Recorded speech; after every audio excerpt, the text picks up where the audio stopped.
right, we got another Cuban for you. From a downtown St. Pete establishment, Old Southeast Market. This thing right here, I believe, is a roast beef wrap. I think. It's only like $5. It's huge if that's what it is. Apparently I've ordered it before, according to Uber Eats. I don't think I've ever been to this location in downtown St. Pete. This is definitely the Cuban. Kind of wrapped like a nice little present. So, got high hopes for it. It's definitely pressed. It's like opening up like a book. I don't think I've ever had the Cuban from this place, but I've got high hopes because it's a deli. They serve a lot of stuff, so I don't know how good their Cuban is, but it's pressed very thin.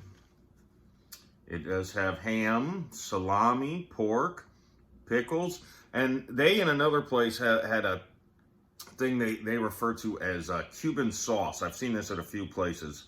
It certainly looks like mustard and mayo, which might be all it is, but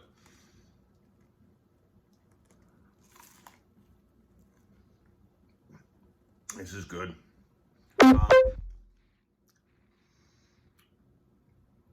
My one critique, you can see the pork. It's kind of like a sandwich meat instead of the, like a sliced. Yeah, you can see it right there. Sliced instead of, like, I don't want to say pulled pork, but, I mean, I should know these technical words. But they've got the ingredients correct. A Cuban is amazing because it kind of depends on your taste, what you want to dominate the sandwich. I generally like a good roasted mojo pork to dominate.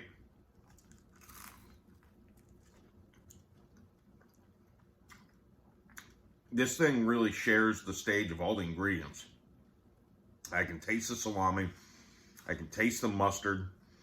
I can taste the pork, taste the ham. I'm not sure what order I'm going to release these in, but this is definitely the best one I've tried for this so far.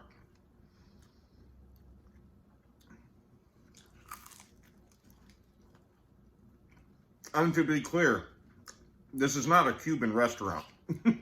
There's nothing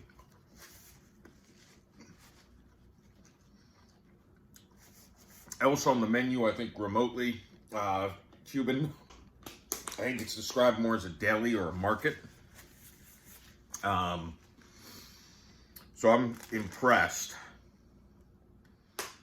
that a place that I think specializes in, sandwich wraps. They do breakfast food, but poke bowls, I think, were like their #1 seller. I think that's what I saw on Uber Eats. So really, my only complaint comes down to the pork being sliced instead of, the way I like it. But obviously it doesn't lose a point because it has salami. This would be one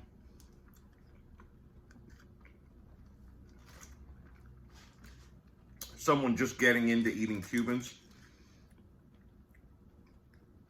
I like this one because, again, it really lets all the ingredients play a little bit.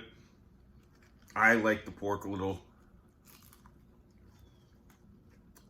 to bully the other ingredients a little.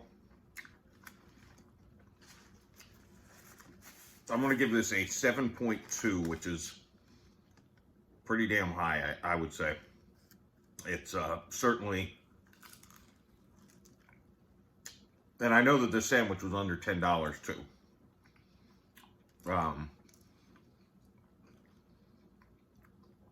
And as thin as it is, by the way, it packs a punch. Like I've eaten half of it, and I'm positive review. It's a good place. I'm gonna have to go there in person sometime, but you can get it on Uber.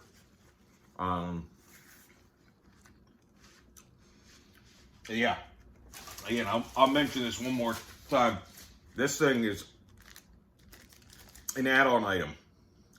So on Uber Eats, if you get less than $15 worth of food, the delivery fee for this place to my house was like $5. This right here, I think, was $5.99. The Cuban was like $9. So my total was just over 15 between these two things. Not including the fee and the tip, obviously, but for these two things, that's good value. So lots of respect to Old Southeast Market. They're the current leaders. And one thing with Cuban sandwiches I love, like I had almost a perfect one. If it had salami, it probably would have been perfect when I was shooting Haunted Happy Hour.